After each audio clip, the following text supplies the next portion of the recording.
পরাজয় বরণ করেছে আমেরিকার দাম্ভিক প্রেসিডেন্ট ডোনাল্ড ট্রাম্প। ইরান যুদ্ধে ইরানের কাছে নাস্তানাবুদ হয়ে, পরাজিত হয়ে জ লেজ গুটিয়ে পালানোর জন্য পথ খুঁজতে মরিয়া এখন আমেরিকার দাম্ভিক president Donald Trump. Donald Trump গতকালকে যুদ্ধবিরতির ঘোষণা দিয়েছেন।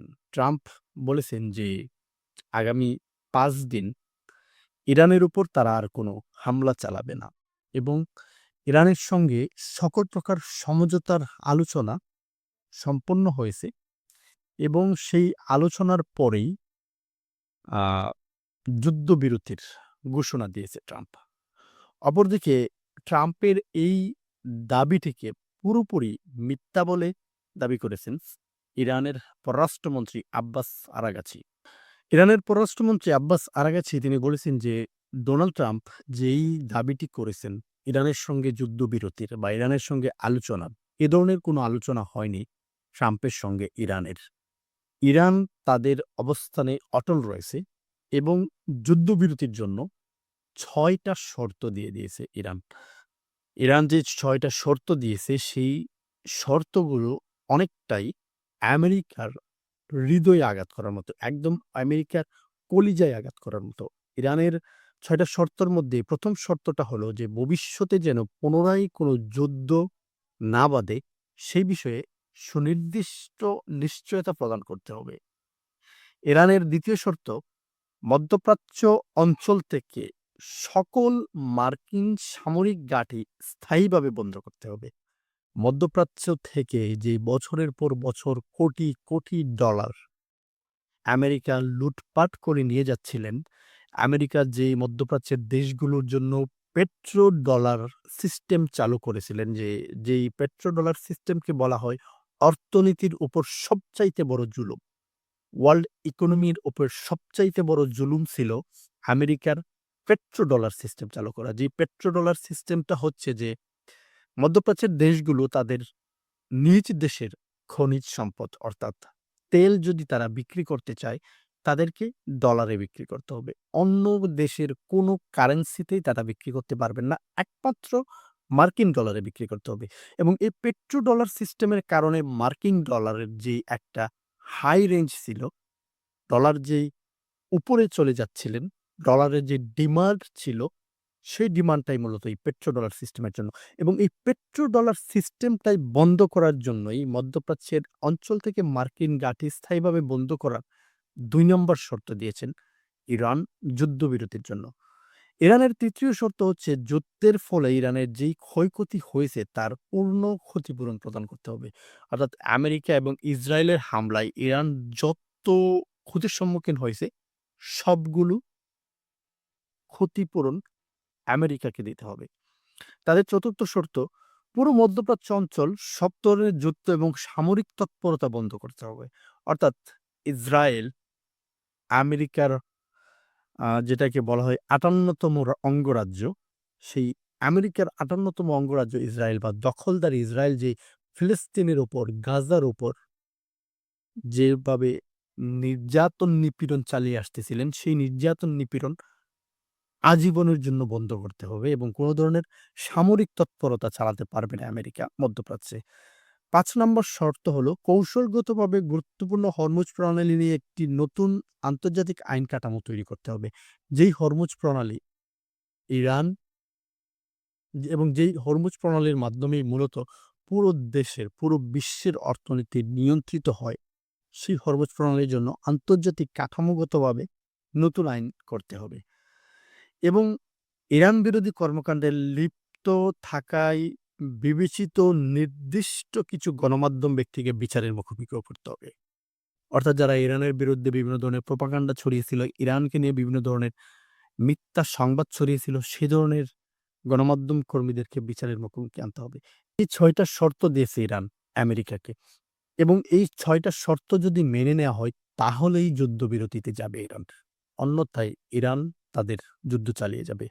ইরান যেই হুমকিগুলো দিচ্ছেন আ আমেরিকাকে যে, আমেরিকা যদি হামলা বন্ধ না করে তাহলে আমেরিকার যতগুলো ঘাঁটি রয়েছে সবগুলো ঘাঁটিকে অচল করে দেওয়া হবে। মধ্যপ্রাচ্যে ইরানের যতগুলো ঘাঁটি রয়েছে সবগুলো ঘাঁটিকে অচল করে দেওয়ার হুমকি ইতিমধ্যে দিয়েছে ইরান এবং প্রায় সকল ঘাঁটিগুলোতে হামলা চালিয়েছে। এখন আমেরিকার মতো একটা পরাশক্তি যার সাথে রয়েছে এই পৃথিবীর সবচাইতে বড় উগ্রবাদী এবং সন্ত্রাসী রাষ্ট্র ইসরায়েল, সেই পরাশক্তি আমেরিকা এবং ইসরায়েল কেন ইরানের কাছে এভাবে নাকানি চুবানি খেলেন? ইরানকে তারা প্রথম যেভাবে মিসআন্ডারস্ট্যান্ডিং করেছিল বা যতটা হালকাভাবে নিয়েছিল, ইরান কেন সেই হালকা অবস্থানে থাকে নাই? ইরান কিভাবে আমেরিকার মতো পরাশক্তিকে পরাজিত করতে পেরেছেন? এটা নিয়ে অনেক ধরনের অনেক বিশ্লেষণ হচ্ছে। বিশ্লেষকরা বিভিন্ন ধরনের মন্তব্য করছেন যে ইরানের বেশ কয়েকটা অস্ত্র রয়েছে। ইরান বেশ কয়েকটা কৌশল অবলম্বন করেছেন, যেই কৌশলগুলোর মাধ্যমে আমেরিকাকে পরাজিত করেছেন। তার মধ্যে অন্যতম কৌশল নাম্বার 1 সেটা হচ্ছে হরমুজ প্রণালী। হরমুজ প্রণালী নিয়ে আমি পূর্বেই বলেছিলাম যে হরমুজ প্রণালী হচ্ছে এমন একটা অস্ত্র ইরানের, যেই অস্ত্র দিয়ে আঘাত করার কারণে আমেরিকার ব্যাকবোন সেটা ভেঙে গেছে। কারণ আমেরিকার ব্যাকবোন এজন্য ভেঙে গেছে যে হরমুজ প্রণালী দিয়ে বিশ্বের জ্বালানির প্রায় ২০% যাতায়াত করা হয়। যে সকল জাহাজগুলো হরমুজ জ্বালানি যাতায়াত করেন তার ২০% জ্বালানি আসে হরমুজ প্রণালী দিয়ে। এখন এই যে বড় একটা অংশ জ্বালানির বন্ধ করে দিয়েছে ইরান।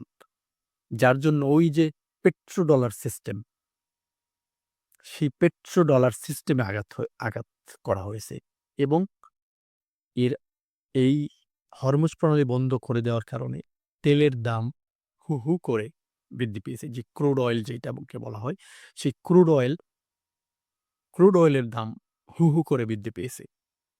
আর সেই তেলের দাম বৃদ্ধি পাওয়ার কারণেই আমেরিকার অর্থনীতি, আমেরিকার শেয়ার বাজার ডাউনফল করেছে। যার জন্য ট্রাম্প তড়িঘড়ি করে যুদ্ধবিরতির ঘোষণা দিতে বাধ্য হয়েছেন। যদিও ট্রাম্প ৪৮ ঘন্টা আল্টিমেটাম দিয়েছিল ইরানকে, যদি হরমুজ প্রণালী খুলে না দেওয়া হয় তাহলে ৪৮ ঘন্টার মধ্যে ইরান ইরানে আমেরিকা বড় ধরনের হামলা করবে। কিন্তু ৪৮ ঘন্টা পার হওয়ার আগেই আমেরিকা তার সিদ্ধান্ত থেকে ফিরে এসেছেন এবং ট্রাম্প নিজেই নিজের পিঠ বাঁচাতে যুদ্ধবিরতি ঘোষণা দিয়েছেন। ইরানের ২ নম্বর যে অস্ত্রটা ছিল ইরানের হাইপারসনিক মিসাইলগুলো। ইরানের কাছে এমন কিছু মিসাইল রয়েছে যেই মিসাইলগুলো সম্পর্কে আসলে খুদ আমেরিকার গোয়েন্দা সংস্থা বা ইসরায়েলের গোয়েন্দা সংস্থা মোসাদ তাদের কাছেও সঠিক তথ্য ছিল না। তারা ভেবেছিল যে ইরান হয়তোবা তাদের সঙ্গে ২ থেকে ৩ দিন বা ৪ দিন সর্বোচ্চ ১ সপ্তাহ টিকতে পারবেন।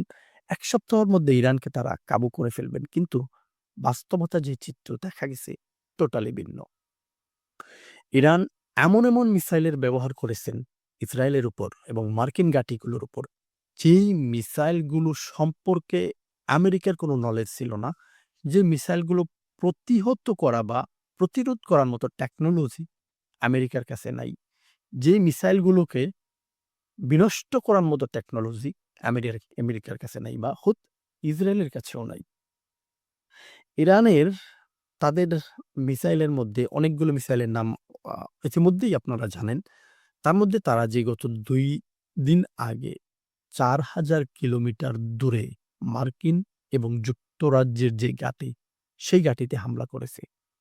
এই হামলার পর মূলত ট্রাম্প নড়েচড়ে বসতে বাধ্য হয়েছেন। কারণ পূর্বেই এফবিআই একটা প্রতিবেদন প্রকাশ করেছিল, যে প্রতিবেদনে তারা দাবি করেছেন যে ইরানের কাছে হয়তোবা এমন কিছু অস্ত্র র ইরানের কাছে এমন কিছু মিসাইল রয়েছে যেই মিসাইলগুলো দিয়ে সরাসরি ইরানের উপর সরাসরি ইরান আমেরিকার মাটিতে হামলা করতে পারেন। অর্থাৎ আমেরিকা থেকে যেই হাজার মাইল দূরে অবস্থিত, যে ইরান থেকে যে হাজার মাইল দূরে অবস্থিত আমেরিকা, সেই আমেরিকার মাটিতে সরাসরি হামলা করার মতো সক্ষম মিসাইল রয়েছে ইরানের হাতে। এটাই আমেরিকার সবচাইতে বড় ভয় ছিল। এবং এই যখন এফবিআই থেকে এই প্রতিবেদনটা প্রকাশ করা হয়, তখনও মিস্টার ডোনাল্ড ট্রাম্প নড়েচড়ে বসতে বাধ্য হয়েছেন। ইরানের কাছে ৩য় যেই অস্ত্র, সেটা হচ্ছে ইরানিদের ঐক্য। আমেরিকা এর আগের যুদ্ধ যখন হয়েছিল সেই যুদ্ধের পর তারা চেষ্টা করেছিলেন যে আয়াতুল্লাহ আলী খামেনির ইরানের বর্তমান যে রেজিম, সেই রেজিম চেঞ্জ করার জন্য, ইরানিদের মধ্যে ফাটল ধরানোর জন্য ট্রাম্প তার সর্বোচ্চ দিয়ে চেষ্টা করেছেন ইরানিদের মধ্যে ফাটল ধরার চেষ্টা করতে। ইরানিদেরকে বিভক্ত করে দিতে। আয়াতুল্লাহ আলী খামেনিকে হত্যা করার পর ট্রাম্প ভেবেছিল হয়তোবা এবার ইরানিরা বিভক্ত হয়ে যাবেন। হয়তো ইরানের রেজিম চেঞ্জ হয়ে যাবে এবং ইরানের বর্তমান যেই আম আ নেতৃত্ব রয়েছে তাদের মধ্যে একমাত্র প্রেসিডেন্ট ব্যতীত সবাইকে মেরে ফেলেছে ডোনাল্ড ট্রাম্প এবং ইসরায়েল। এবং ট্রাম্প ভেবেছিল যেহেতু ইরান নেতৃত্ব শূন্য হয়ে গেছে, সেহেতু ইরানকে সহজেই তারা কাবু করে নেবেন। কিন্তু বাস্তবতা ভিন্ন দেখা গেছে। আয়াতুল্লাহ আলী খামেনিকে হত্যা করার পর Mustafa Ali Khamenei Ayatollah Ali খামেনির চাইতেও আরো কঠোর রূপ নিয়ে সামনে এসেছেন। মুস্তফা আলী খামেনি বারবার আয়াতুল্লাহ আলী খামেনির চাইতেও ভয়াবহ হামলা চালিয়েছেন ইসরায়েলের উপর। ইসরায়েলের দিমোনা পারমাণবিক পারমাণবিক কেন্দ্রে সরাসরি হামলা চালিয়েছে ইরান।